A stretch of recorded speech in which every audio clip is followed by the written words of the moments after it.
আসসালামু আলাইকুম। যাদের কেক একদমই হয় না, অনেক ডিম চিনি নষ্ট করেন, তাদের জন্য আজকের এই রেসিপি। এইখানে প্রথম আমি শুকনো উপকরণগুলো নিয়ে নিচ্ছি ময়দা, cornflour, baking soda, baking powder. এখন সবগুলো উপকরণ ভালোভাবে আমি ছেঁকে নেব। এখানে আমি সাধারণ তাপমাত্রার একটি ডিম নিয়ে ভালো করে বিট করে নিচ্ছি। চিনি দিয়ে ভালোভাবে বিট করে নিতে হবে, যেন চিনি ভালোভাবে গলে যায়, না হয় কেক ফুলে গিয়ে চুপসে যাবে। আমার বিট করা শেষ। এখন দিয়ে দিচ্ছি তেল আর ভিনেগার, দিয়ে ভালোভাবে এটাকে বিট করে নেব। এখন শুকনো উপকরণগুলো দিয়ে আমি ভালোভাবে মিশিয়ে নেব।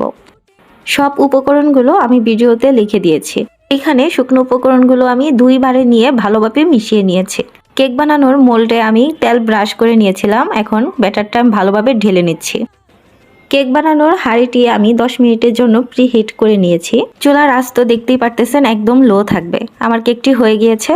সবাই ভালো থাকবেন। আল্লাহ হাফেজ।